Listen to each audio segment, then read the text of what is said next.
get comfortable with being uncomfortable. That's Mm, the first step, like you said, in your journey of like not, English being a second language, but you kept showing up and putting yourself out there and connecting with people. I actually think that's really foundational is start connecting with people, opening up and be vulnerable. Like it's okay to come online and share like this is scary. I did it first. Like, I was afraid to raise my prices.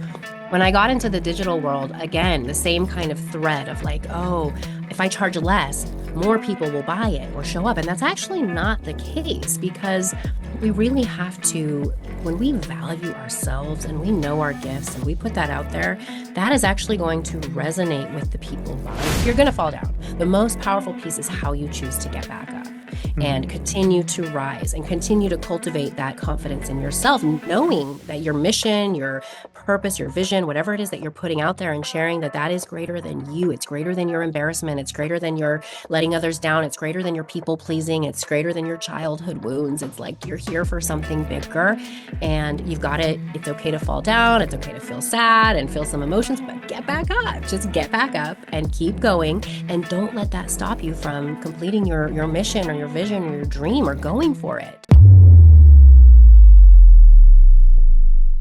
Hey, yo, what's up, everybody? Welcome back to the Brainwash to be Broke series. Today's guest is a true visionary when it comes to conscious business and transformational leadership. She's a founder of Body Mind Spirit World, a global media and visibility platform that reaches over 2 million people, spotlighting coaches, healers, and wellness leaders through digital magazine summits and her Ascension membership. With 25 plus years in the wellness space, MBA, and a proven record scaling startups like Evolve Well, she brings the rare combo of soul and strategy. She's on a mission to help purpose-driven entrepreneurs rise, be seen, and build lasting legacy in the new digital age. Without further ado, welcome to the show, Rachel Kalb. Welcome, Rachel. Thank you. Beautiful intro. Thank you so much. Thank you for being here. I'm really excited for this conversation. I have a prepared question for you, and before we jump into those questions, I would love to know more about you and how it all started. And probably listeners are really curious also about it. So if you can introduce yourself a little bit more, how it started for you, where you're coming from, and why you decided to go on the entrepreneurship journey. Yeah, thank you so much. Well, I actually was a healer myself. I was a massage therapist for over 20 years and mostly as an entrepreneur. And I grew up in a family with, parents who were entrepreneurial. So that was kind of the guiding light that I had growing up. And seeing really the freedom and flexibility they had. And I was able to do that as a massage therapist. I had my own practices. I worked in Southern California with the entertainment industry. I'd actually go backstage at like concerts, rock shows, and massage the band, massage the Wow. roadies, the crew. It was a lot of fun. I had a lot of freedom. And so having that level of freedom at a pretty young age with my career was great. So that's kind of where it began. And also just my love of the healing arts. And I knew my purpose at a very young age was to help others. I knew no matter what I do out in the world, I'm here to serve. I'm here to help heal on some level. Um, Later on in life, when I had children, I actually had twins, I chose to go back to school. Mm, And I actually decided to go back to school because as much as I loved being a massage therapist, I knew that on a financial level, I was going to stay kind of stuck at a certain place. And I wasn't really raising my rates. I was just doing it because I loved it. But I knew that in order to really get ahead, I needed to tap into some of my other skills and what I call the zone of genius, which for me really became about helping others to grow their business. I always mm, actually really loved marketing, which not many people can say I love marketing, but I love this idea of really being creative and coming up with creative outside the box kinds of ways for people to grow their business, to get themselves out there. We were in this digital age now where we have the internet. So to make this not go too long, I'll just say, that led me on a path of working for startups because when I went to school and got an MBA, that was sort of like the program there was go work for a company, go mm. become a business analyst or, something like that with your MBA skills. And that never quite felt right for me. I don't want to sit at a cubicle doing spreadsheets all day Yeah. for somebody else and crunching numbers. Like I knew that wasn't really me. But I did kind of combine my love for wellness with the skills that I had just acquired in school, along with what I felt like was my passion for marketing and helping others. So I started working for digital tech startups that were really in the wellness space. So some of the first that combined human coaching with apps, with technology. And I loved it. And I very swiftly moved into leadership roles. And I worked for a couple different startups. And what I realized is that as these startups and these companies raised more money, through venture capital, some of them upwards of $500 million or more, that the shift really happened where things became micromanaged and I was being told to manage in a certain way. And it just didn't feel right. And it became more constricting as these companies grew and the numbers and the users got, larger and larger and the money became more and suddenly boards were controlling things. And that sort of started my shift away from some of those corporate ideals. So that's kind of what led me really into the entrepreneurial journey. I thought, you know what, I'm going to do this on my own. I'm going to take what I love, this niche of the body, mind, spirit world, and what I was seeing happening post pandemic and during the pandemic, that suddenly lots of people were online coaches, consultants, a lot of businesses that had actually been in person were now being run online. And so there was a need for marketing, but marketing in a way that wasn't just bro marketing, and there's a place for that. But for this specific niche that I'm in, it was about how do we bring this essence of healing and soul and even spirituality and combine that with marketing in a way that really lands with our audience. So that was sort of a long-winded way to kind of share my trajectory into becoming an entrepreneur and doing what I do now.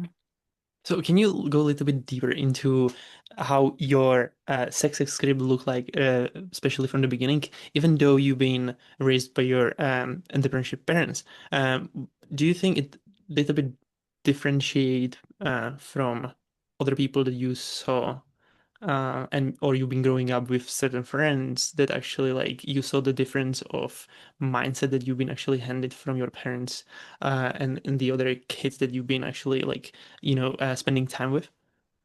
Yeah, interestingly, there's I think two sides of that because I saw my parents being entrepreneurs and having some freedom and flexibility and being able to set their own hours and being home with, me and my sister, being available, traveling, doing things they loved. But Mm, I also saw the ways that they limited themselves mm, financially. And so it actually kind of motivated me to think bigger, to think mm, like more on a quantum level of yeah, they lived a great life and they were able to say, but they mhm, didn't, strive to, and it's not necessarily about the financial goal. They didn't strive to say become millionaires or billionaires or anything like that. For me, I think I took that concept and I really lived my life in a way of, what is the ultimate why? I want freedom.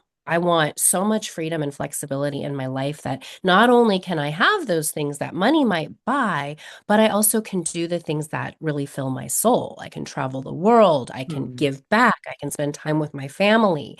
I can keep being creative in my thinking because I don't have the stress and the overwhelm that comes with being in survival all the time. mhm. And so many people working for jobs that they think are good jobs are just kind of keeping them in a box.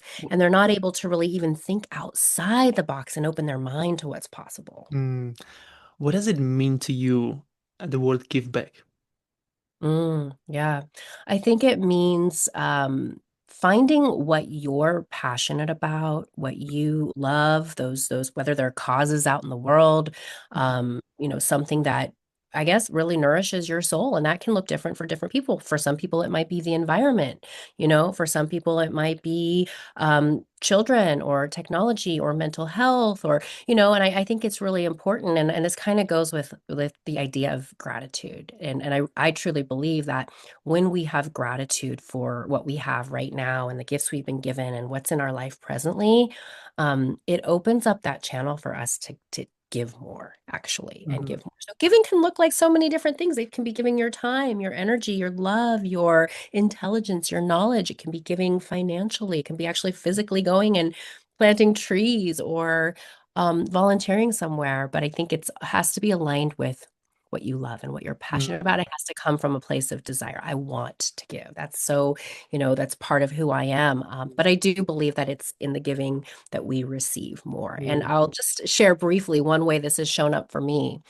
Um, I got to a point on social media where I just decided, you know what? I don't care what people think of me anymore. I'm just going to start sharing who I am, what I do, posting, because I had a lot of limitations, which I find very common with entrepreneurs in the online space. They Everybody, start yeah. to get afraid, and so they don't really share, or they just think, oh, they see other people and they think, oh, I can't do that, and it holds them back. So I just said, you know what? Screw it. I'm going to just start putting myself out there. And what I noticed is that very organically and naturally, this audience built across multiple channels.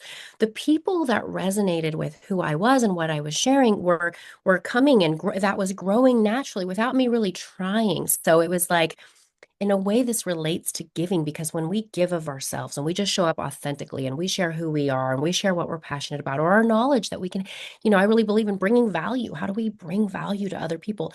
It'll come back tenfold, really naturally. It just does. Like getting past some of those limiting beliefs is a service to others. It is a disservice when we hold ourselves back. That's amazing. When I'm talking to so many others, really successful entrepreneurs, you know, most of the people get it from the wrong side. They think that they are going to entrepreneurship because of making money, right? But that's not really like the thing. Like, of course, you're going to make so much more money, right? If you're going to solve valuable problems.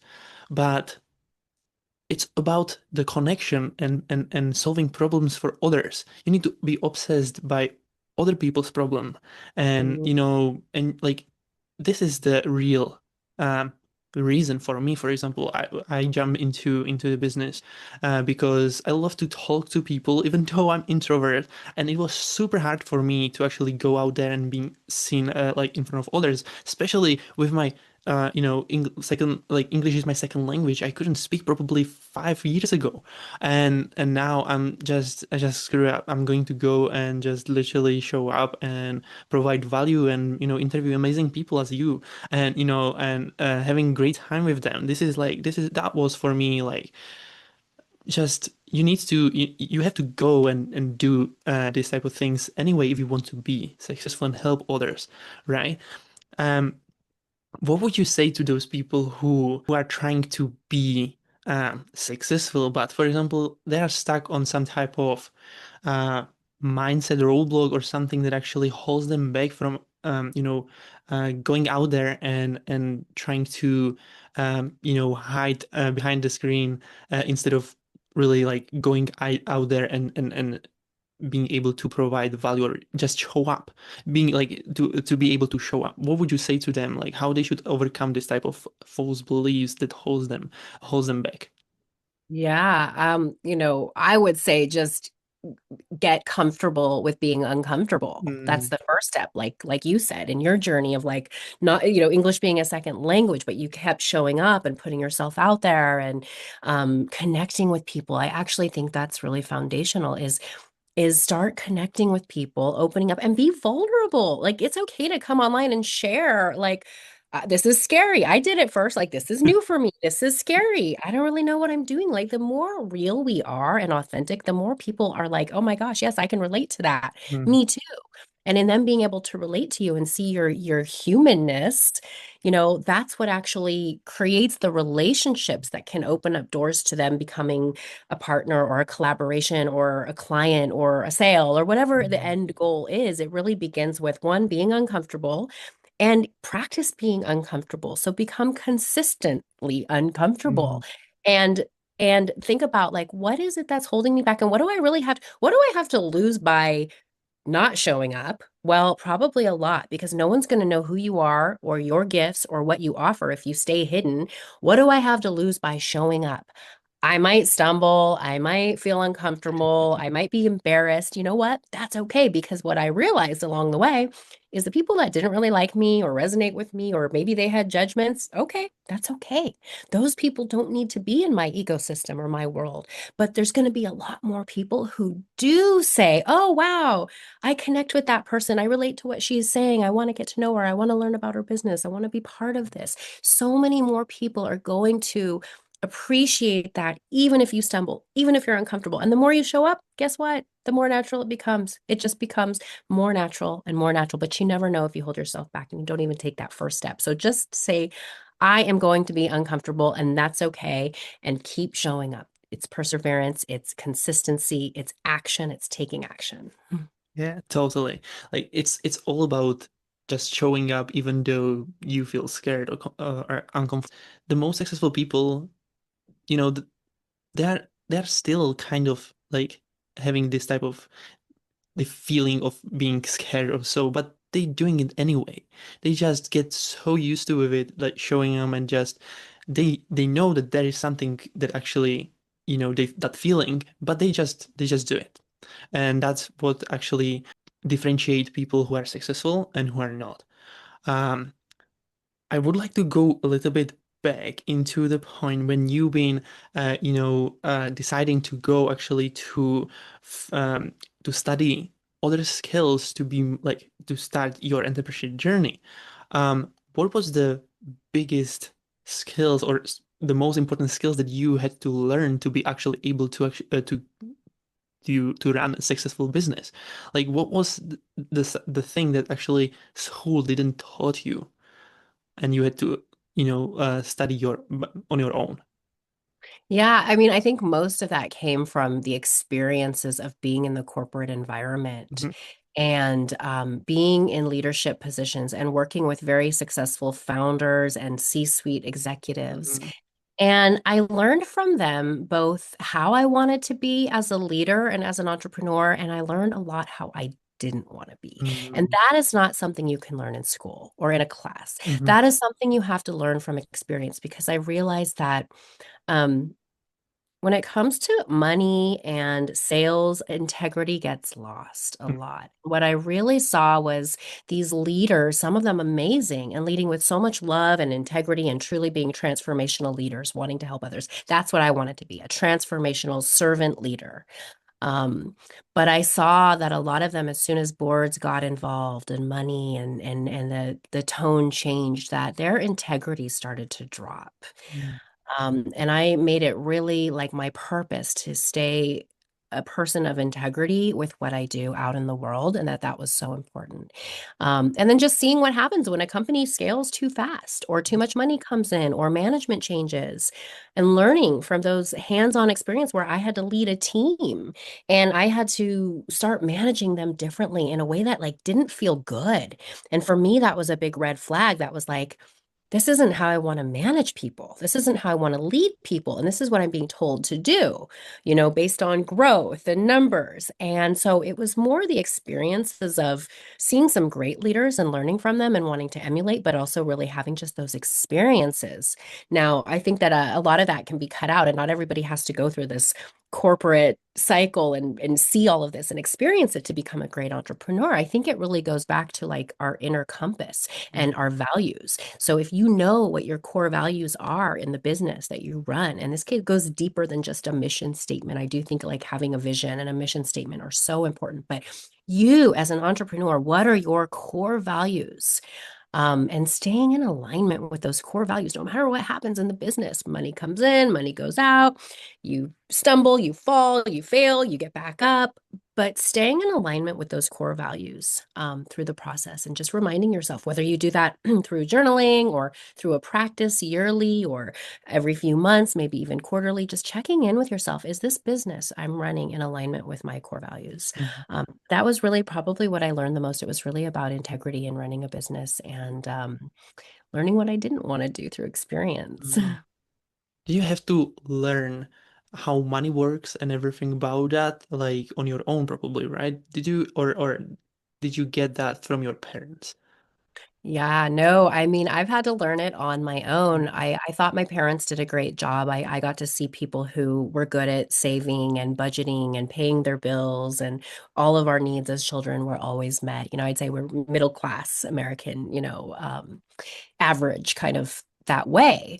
But for some reason, and I think especially in this culture in America, we're given credit cards at a young age and we're not really taught how to use money. We're not really taught personal finance. It's touched on, but not enough. So you go out in the world and you have a job and you have bills, and suddenly you have all these credit card offers and things, and nobody teaches us how to use them. Yeah, So it's even look like that we are set it up right from the young age to fail, literally. yes, and be part of a system that I think kind of keeps us trapped. Yeah, I really believe that, it's almost like we're here and the people who make a lot of money and are successful are out there, but really that gap can be closed because we have the ability, and free enterprise. We can start our own business. We live in this digital space where really the sky's the limit. So no, I don't think that I was taught. I don't think many of us are taught in school. We have to kind of learn the hard way.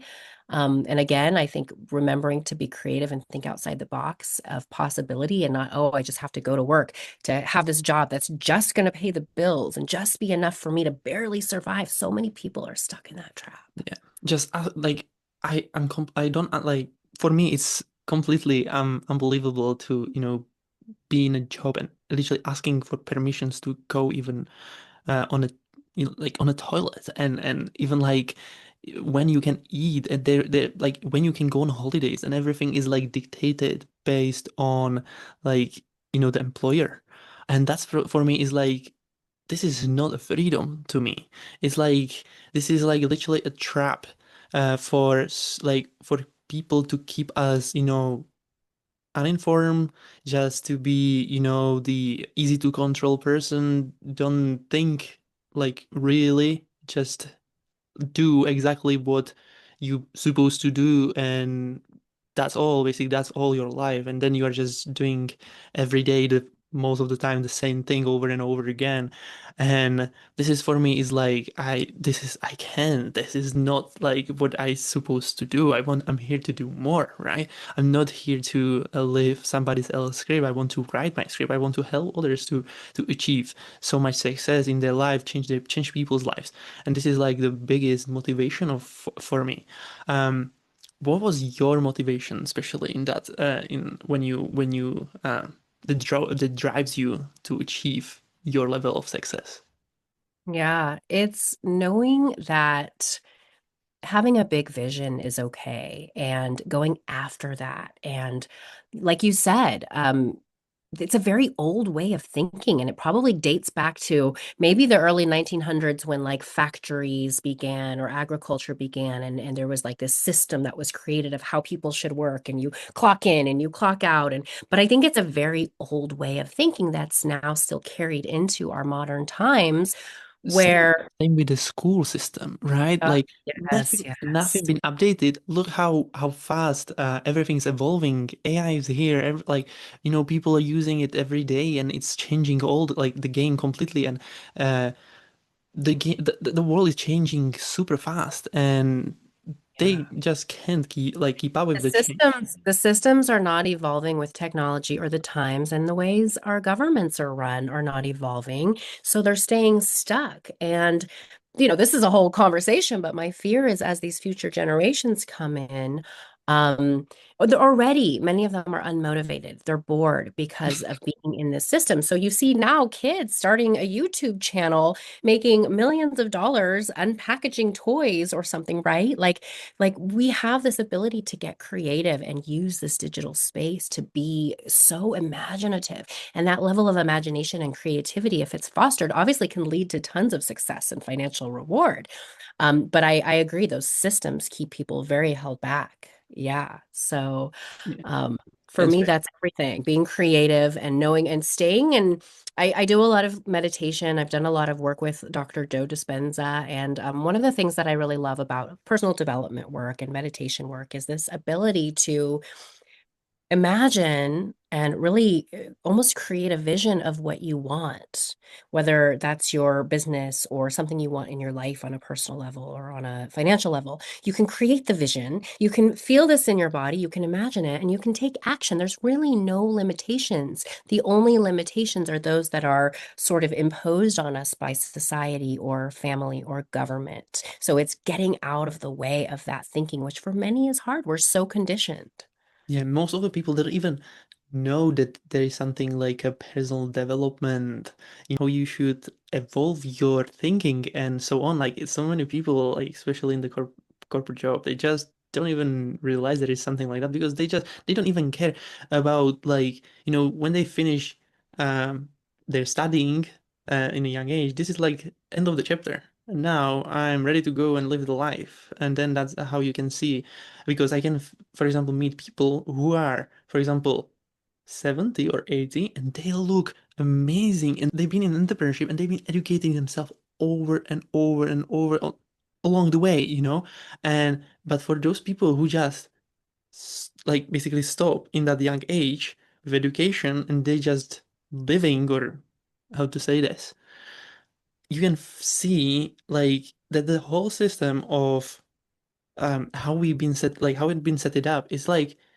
to really like you from that young age you need to serve, you need to work and then like just disappear, basically die, because this is Of a hamster wheel. I yeah, think of like it a as hamster. Yeah. somebody just running on a hamster wheel inside of a cage. Hmm. And that's all they know Yeah. is go to work, run on the hamster wheel. Maybe they have a routine or a habit of going and getting a drink after work, or they have like their time with their family. But what many people don't realize is our brains are, we can rewire our brains, we Hmm. can reprogram, we have neuroplasticity.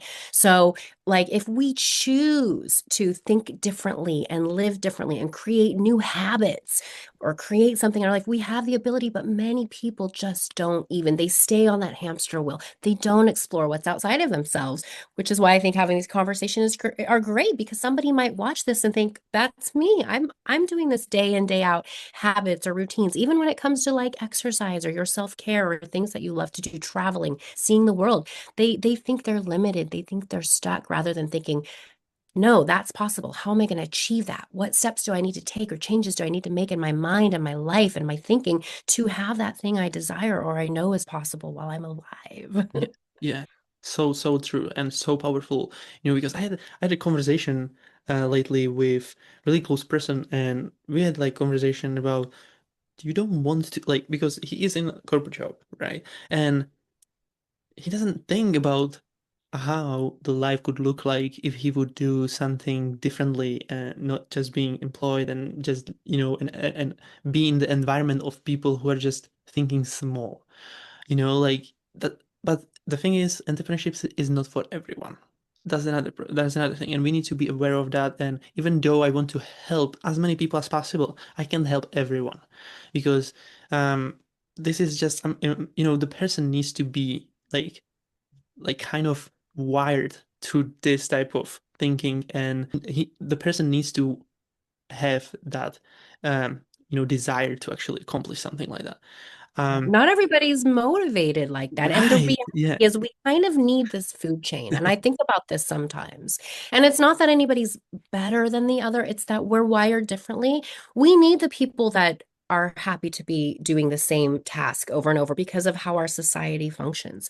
There are people we need to do certain things, and maybe for them, that's they're really happy, say, being a waiter in a restaurant their whole life. And so, like, there's different, jobs for different people. But I do think those of us who are like, no, there's more. I Mhm. know I'm meant for more. I know my purpose is bigger. Like for me, it's not about me. The Mhm. purpose becomes so strongly about serving and helping others that to me it feels like a very divine intervention that this is something I'm being called to do and I can't ignore. If I was to just go take a job that didn't align with my soul's purpose, I would not be a happy person. Mhm. But not everybody gets that calling. Now, I do think that there's some of us that need to hear that reminder and be like, oh, yeah, I have a dream. I have a vision. There's something else I want to do out in the world and follow that and not let the fear. A lot of people stay in those corporate jobs because they think, well, I'm getting a regular paycheck. I have benefits. I'm comfortable. The fear of what it would really look like. to step away from that, start something new, take a risk. Maybe it's scary. Maybe you don't have the money you have now for a while. You have to make that transition. It's hard. And every entrepreneur probably goes through that, at one point or another. And again, it's going into that place of discomfort, trusting, and then keeping the perseverance and the consistency going forward. Yeah, totally. And the thing is that entrepreneurship is like the thing that actually gets you to the point where you are in like where you are in the entrepreneurship is not the thing that's going to actually get you into the next level. You need to do like it's kind of like it can feel actually that you need to like you are starting from the beginning, but it's not. But it can feel like that. All And the time, yeah, all the time. yeah, As an entrepreneur, it's like I have to pivot, yeah. restart, reset, recalibrate. It's It's constant, like but I broken. also love that. It's It's like a also part of broken. the Yeah, yeah. excitement. It's like a broken yourself over and over and over again to rebuilding and rebuilding something better and better and better and better. Yeah, Yes. And this you is. mentioned earlier about doubt, like doubt and imposter syndrome is part of it all of the Mm, time. You just get comfortable being uncomfortable and knowing that maybe I have a doubt or think something's not going to work, but I'm just going to keep trying new things anyway. And it mm, always leads to an up level. It really does. that's so powerful. Um, what was your biggest struggle when you went on the entrepreneurship journey to actually like what you had to overcome, like limiting beliefs or so? Yeah, well, I mean, I've been on a lot of those journeys and I've had a lot of things. I would say number one is learning not to overpromise and underdeliver, but Mm, really overdeliver and underpromise. And I'm still learning that one because my inclination was just to give more and do mm, more, which required more energy out of me and more resources. mhm, And so it's still a fine-tuning process of how do I give value and over deliver, but not over promise. mhm, And the other part is that we're going to disappoint people sometimes. That is part of the journey. Like I might throw an offer out there and people bite, and then I have to learn along the way and I have to reverse engineer how to make it better. It's a constant work in progress of re-engineering and pivoting. And people are going to be disappointed. People are going to be let down. It's not going to be perfect. you're in the okay. But I've learned to just be okay with sometimes letting people down and doing it imperfectly perfect and messing up along the way. And sometimes you have to let people down and disappoint them and not take it personally. Maybe feel it for a moment and then be like, okay, how do I improve this? How do I make it better? How do I recalibrate? Yeah, yeah. How did you learn to feel comfortable in that uncomfortable situations? Well, I'm still learning. I'm still learning. It Everybody's doing, happens yeah, all of the everybody. But time. how would you like? What would you say to them? Like, what is the like best path to actually get comfortable in that uncomfortable situations? Yeah, I would just be keep going. It's okay to feel it. Maybe you messed something up. It didn't go the way you thought. You disappointed something that what you thought you'd put out there didn't end up being as great as you thought it would be. You just keep going. And I think resilience and grit are really important. And we can't really get resilient and have that grit until we experience the falling down. You're going to fall down. The most powerful piece is how you choose to get back up Mhm, and continue to rise and continue to cultivate that confidence in yourself, knowing that your mission, your purpose, your vision, whatever it is that you're putting out there and sharing, that is greater than you. It's greater than your embarrassment. It's greater than your letting others down. It's greater than your people pleasing. It's greater than your childhood wounds. It's like you're here for something bigger and you've got it. It's okay to fall down. It's okay to feel sad and feel some emotions, but get back up. Just get back up and keep going and don't let that stop you from completing your mission or your vision or your dream or going for it. Get creative, network, connect, talk mhm, to other people, ask for help. I really think like a lot of entrepreneurs struggle alone and they get very lonely and mhm. it becomes this journey and ask for help. I've had to learn this as of somebody very independent and I can do it myself. Being able to ask for help and lean on people and delegate, when I was finally able to hire a team and have multiple assistants, Yeah. I then had to learn how to delegate and let them take things off me and trust that they were going to be able to handle it as good, if not better than I could. Like I don't have to do it all. And that's a tough one to learn is really letting go of like some of the pieces of control, Mhm. especially as an entrepreneur and saying, okay, I trust other people to help me. I can lean on them. It's okay to ask for Another help. Like, skill set to develop for sure, because this is absolutely. that's so yeah, like the team building is necessary. That's no doubt about it. But it's really like it's a skill set to develop because it's not easy and but it's going to actually give you the opportunity to focus on things that you actually want to do, right? That's And it. yes, Yes. that's the Knowing biggest. what your zone of genius is. And it's taken me years to figure out, like, what am I actually really good at? And what do I like to do? And what can I give away to other people that I don't have to do? When you really know what you love to do and you're good at your ikigai, this concept of ikigai, when you know what you love to do and what you're really good at, the money will come, the flow will be there, and you'll actually have that time back for yourself to show Mhm. up in your life. For me, I love to go hiking, go out in nature, travel the world, be with my family. The more I can delegate and let go of and just do what I love, the more I have time for that, which makes me a happier person, which makes me show up better every day in my life and for others. And when you start asking for money from other people, did you have some type of like resentment of like if you're like if you supposed to ask for money, or it was like natural to you? Because I would say some people, they are having those struggles of like getting paid actually from what they do, and there is like that like being rich, it can be, or it can feel because if you are a Christian, for example, people think that money equals evil, right? But that's not true. And what is your take on that? Yeah, that's such a great question. I realized that for years as a massage therapist, I kept my prices really low. Mm, And because I just like I was afraid to raise my prices. When I got into the digital world, again, the same kind of thread of like, oh, if I charge less, more people will buy it or show up. And that's actually not the case because we really have to, when we value ourselves and we know our gifts and we put that out there, that is actually going to resonate with the people buying. So it was really scary for me the first time I put a larger ticket, in the several $1,000s out there. And I thought, and I did have those thoughts, those beliefs. Oh my gosh, no one's going to buy this. This is scary. Even though I saw other people out there doing it. I mean, there are people that charge $100,000 to work with them for a year, or there's a wide range of prices out there. But I put it out there, and somebody bought it. And I mm, started working with this person, and I thought, this is great. And they had no problem paying that, and they saw the value. And then that gave me more inspiration and motivation to keep putting that out there, and more people bought it. And so I thought, wow, that really raised my personal limiting belief. And I think we all have a limit, like what we think is our value. So mm, again, that's getting in touch with like what is my energy, my expertise, my time, my gift, my offer, my product, my service. What is it actually worth? And what am I worth? Am I letting the people out there know that, yeah, maybe they can go get this somewhere else or with someone else, but what they're investing in is me. They're investing in mm. the relationship with me. And that's why personal branding is so important because there's tons of offers and services that are probably very similar, if not the same out there. What people want is your energy, your fire. They want to work with you, your expertise, your experience. And so that's why you have to show up and be visible and share who you are because they're actually buying into you, not what you offer most of the time, I would That's say. really interesting. Like that's one of the most important topics.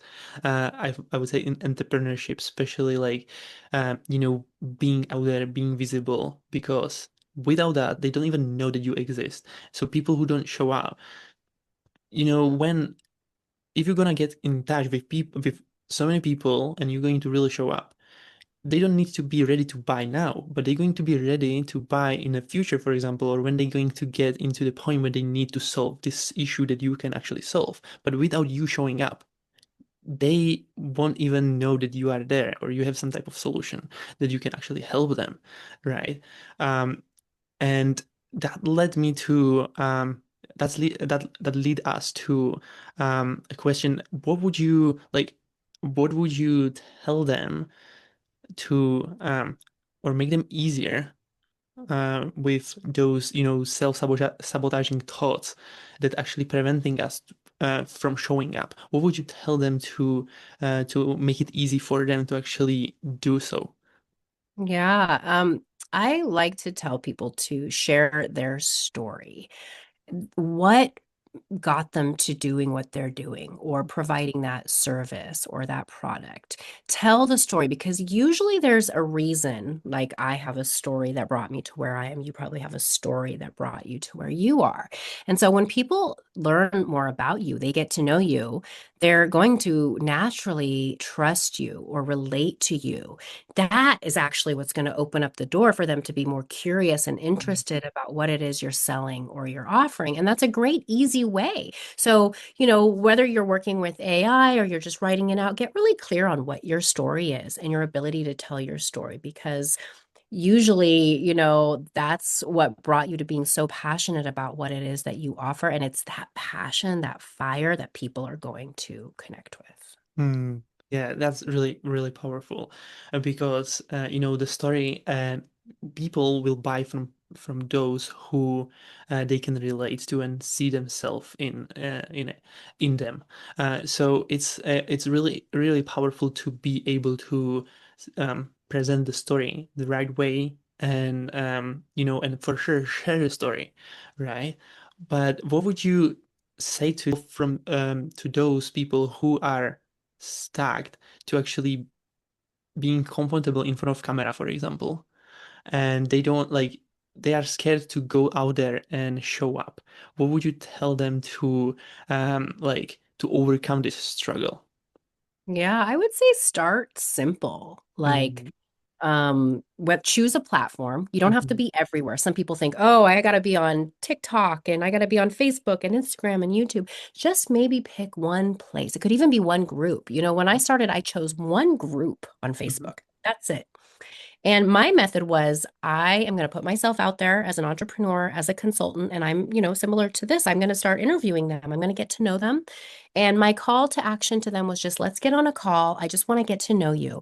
And I'm doing some interviews and shared a little bit more about myself. And I wasn't sure how it would land. I cold mhm, messaged in one group, probably maybe 150 people and 80 people scheduled on my calendar wow. over the course of 3 weeks just from the messaging. And the messaging was simple. It was just me sharing, this is what I'm doing, this is what I'm putting out there. I want to get to know you. And the response was great because it was just really honest and raw and authentic. So I say pick one platform. Just Mm, pick one platform. You can always expand. You can be omnipresent later. mm, Whatever calls to you. Is it Instagram? Where's your audience? First, you got to know where your audience is. It LinkedIn? Is it Instagram? Is it TikTok? Is it Facebook? Just start simple and just share your truth, whatever mm, that might be. And I do believe in starting with a connection and just getting to know somebody.